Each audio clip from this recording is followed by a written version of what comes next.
poder falar sobre esse tema, velho. Já tô posso colocar aqui? Ó. Tô até com ela. Bora. Eu até falei com... Aí a camisa. Até falei com José Fernando, nosso querido Fernandão, só que ele acho que tá na rua hoje, na correria aí e tal, e não conseguiu ainda mandar o vídeo. Até perguntou o horário aqui da live, pra ver se conseguia mandar o vídeo, mas ele não conseguiu mandar. Daqui a pouco eu cobro ele de novo pra ver se ainda rola ao longo da live, mas conversei com ele ao longo do dia e tudo mais, né, e ele tá aí bem emotivo e feliz, né, pela jornada que teve. Sem sombra de dúvidas, ao longo dessa caminhada ele conquistou muita coisa relevante, mas eu acho que o que acabou marcando mais ele foi o Bahia, né? A recepção no aeroporto mesmo foi algo que poucos jogadores podem ter orgulho de falar que aconteceu com eles, né? Na torcida o recepcionar no aeroporto. Enfim, foi emblemático ele subindo no ônibus e tudo mais. Fala, Vitor. Pô, velho, eu acho que Fernandão tem um lugar muito especial no coração do torcedor tricolor, sobretudo do coração do torcedor tricolor de 2012, 2013 para cá. Por que isso? Porque eu acho que parte da reformulação, pode parecer meio loucura aqui, mas eu quero que a galera entenda, eu vou tentar ser o mais direto possível para a galera ver se entende o meu raciocínio, eu quero saber de vocês se vocês acham a mesma coisa. Parte do que a gente é hoje pode parecer meio absurdo, mas a gente deve a Fernandão também. Não só pelo que ele representou dentro de campo, mas sobretudo pelo que ele representou fora de campo. Vocês vão lembrar de que essa camisa que Folha tá vestindo aí agora foi a camisa que deu início ao programa de sócios, que fez um enorme sucesso aqui no Bahia. E talvez se não fosse por ele, a gente não tivesse quadro de sócios do jeito que é hoje, a gente não tivesse, sei lá, um grupo City que ia olhar para cá e ia perceber que a gente já tinha uma estrutura de associação muito forte aqui, uma cultura de poder ir para o estádio, uma cultura de poder... Até a mídia independente, talvez a gente pudesse falar que teve uma importância indireta muito, muito forte, assim, porque foi a partir dali que a gente começou realmente a engajar com essa coisa de ir para aeroporto, de fazer cobertura e tudo mais. Então é um cara que tem uma importância... Eu lembro que foi eu que divulguei a recepção no aeroporto. Então, assim, é um cara que ele sempre representou muito bem o Bahia. Foi meio melancólica, assim, a segunda passagem dele por aqui, mas eu acho que foi mais melancólica para ele e para o torcedor, de certo modo, tem uma parcela de culpa nisso. A gente tem que se culpar quando a gente também comete alguns excessos que a gente cometeu com o Fernandão, né? Quando ele entrou em campo, não era todo mundo que estava disposto a aplaudir. Muita gente estava para vaiar porque não considerava que ele era o Fernandão que veio para poder suprir a necessidade e retomar aquilo que ele era na primeira passagem. Mas mesmo assim, foi o cara que contou com o falecimento de filho, chegou aqui com peso acima do normal, emagreceu de maneira meteórica, né? Superando todas as suas expectativas e sua capacidade humana, né, de poder se adaptar a uma realidade completamente diferente. Chegou sem vaidade, dividindo o banco com Gilberto, né, um dos maiores ídolos recentes do clube. E nunca nem sequer a gente ouviu o Fernandão ir para a mídia reclamar e fazer bico, e fazer isso, e fazer aquilo, sabe? Então é um cara que tem uma importância forte, assim, para o momento atual do Bahia, inclusive, tem uma parcela significativa. E eu acho que isso é muito traduzido, Matheus e Folhinha, quando hoje a mulher dele posta, a esposa dele, né, posta o vídeo, né, da sala de troféus, enfim, da sala dele, e 90% do que tem ali é Bahia. Sabe? Ele poderia colocar as coisas dele de lá da Turquia, porque por onde ele passou pelo Galatasaray. Né? Fenerbahçe. O Fenerbahçe, desculpe. Uma das torcidas mais apaixonadas do planeta é a do Fenerbahçe, sabe?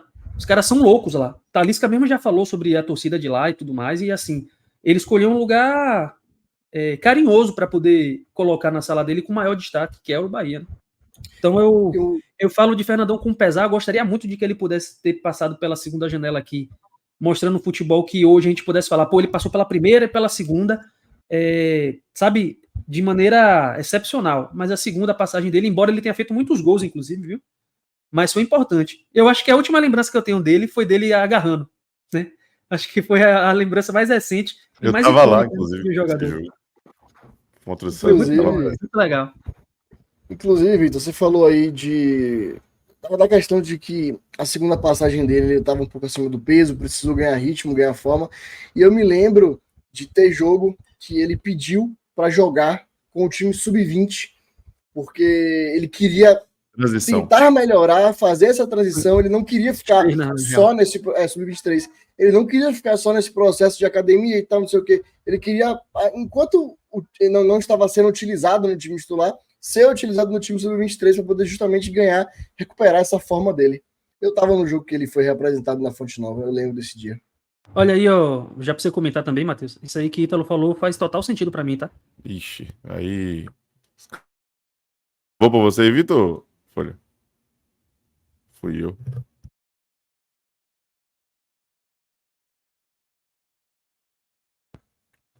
Alô? Voltei? Fui eu, acho que fui eu, não sei. Não, caiu todo mundo. Acho que foi o Yard. Acho que foi o Yard, mas vamos lá. Eu acho que você pode comentar, Matheus? Sim. Puxar esse gancho aí do que Ítalo falou, que eu acho que é fundamental. Antes disso que Ítalo falou, que ele diz aí que ele não combinava com aquele estilo de 2019, para poder, além de outros pontos, né, que ele dificilmente daria certo com aquele jogo de contra-ataque, né? Cara... Caiu de novo?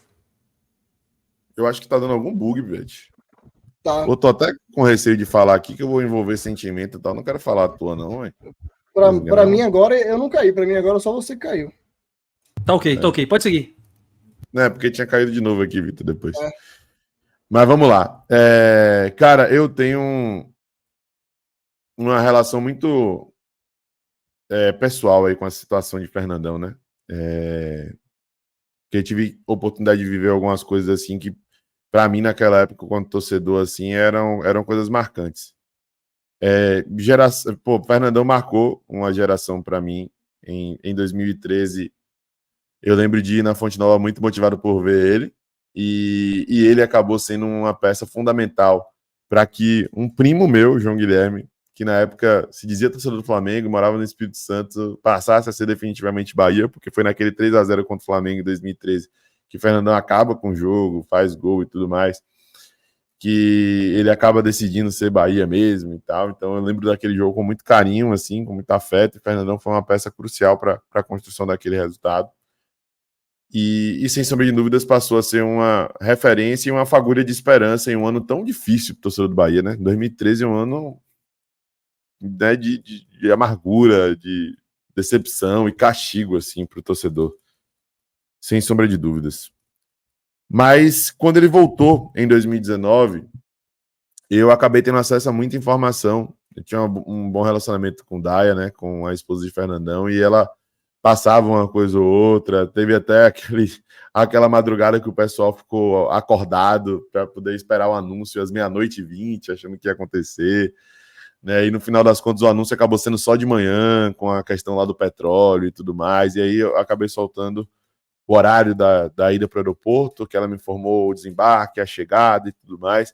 E acabou rolando aquela recepção, que foi a primeira recepção a jogador, assim, especificamente, né? Não ao time, porque ao time aconteceu muito em 2010, aconteceu lá em 88, mas recepção a jogador mesmo, foi a primeira que aconteceu. E foi uma recepção...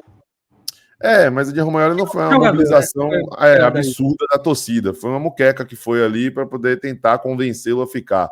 No caso de Fernandão, não, o aeroporto lotou, né? Foi uma parada assim apoteótica. Eu lembro de chegar no dia, foi o dia que eu mais recebi parabéns, nem parecia até meu aniversário, porque a gente participou diretamente do processo de apuração e tudo mais. E aí, quando eu cheguei, o aeroporto já estava. Eu cheguei até relativamente cedo, e o aeroporto já estava tomado, lotado, uma galera vindo falar. Naquela época a gente já tinha um alcance, uma relevância e tal. Não era no nível de hoje, mas já existia. E naquele dia, muita gente veio falar. Eu lembro assim, como se fosse hoje. Desse dia que o Bahia, inclusive, deu 7-1 na Juazeirense, dentro de casa, foi a estreia de Borel, né? O jogador naquela ocasião mais jovem a vestir a camisa do Bahia profissionalmente, superou a marca de Beijoca e tudo mais. Borel, inclusive, deu assistência nesse jogo para Gilberto, enfim. Foi um dia muito marcante, assim. E eu cheguei, inclusive, a ir para a final do Baiano, lá em Feira, contra o Bahia de Feira, com a família de Fernandão, né? Lembro que fiz o vlog no dia ao lado do pai de Shailon, né? Foi um dia engraçado, assim, porque a família de jogador estava tudo ali por perto. Lembro que no dia anterior a gente foi fazer ação social Eu lembro de Daia passando no Fazendão e pegando a grana de Fernandão, e Fernandão botou do bolso dele para poder comprar uma porrada de brinquedo e tudo mais, para poder ajudar as crianças, e eu pude ir lá junto com os mascotes do Bahia, com as tricolíderes, com a família de Fernandão, para poder fazer essa ação encabeçada por ele, né? E depois a gente sagrou campeão baiano. A primeira pessoa que eu abracei quando eu entrei no campo naquele dia, né, lá em 2019, foi Fernandão, porque a gente tinha conversado antes do jogo e já tinha encontrado ele para poder fazer essa ação social e, enfim, as coisas, graças a Deus, funcionaram. Então eu tenho uma relação pessoal assim grande com o Fernandão e desenvolvi um carinho muito grande por ele.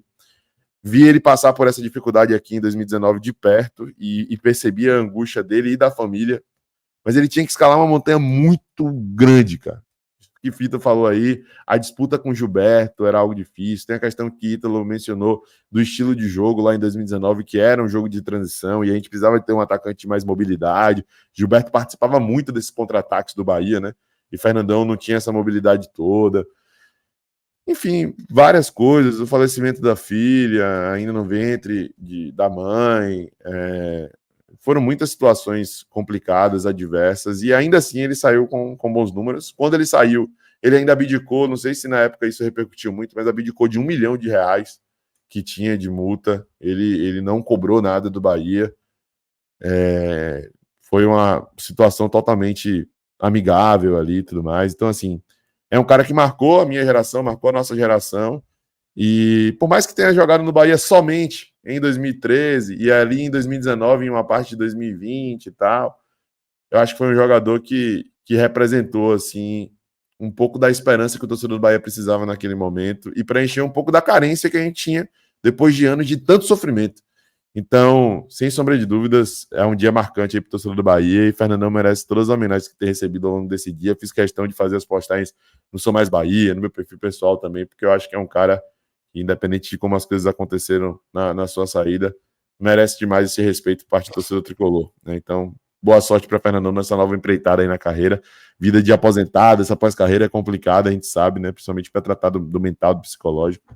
Enfim, que tenha muito sucesso no que for fazer.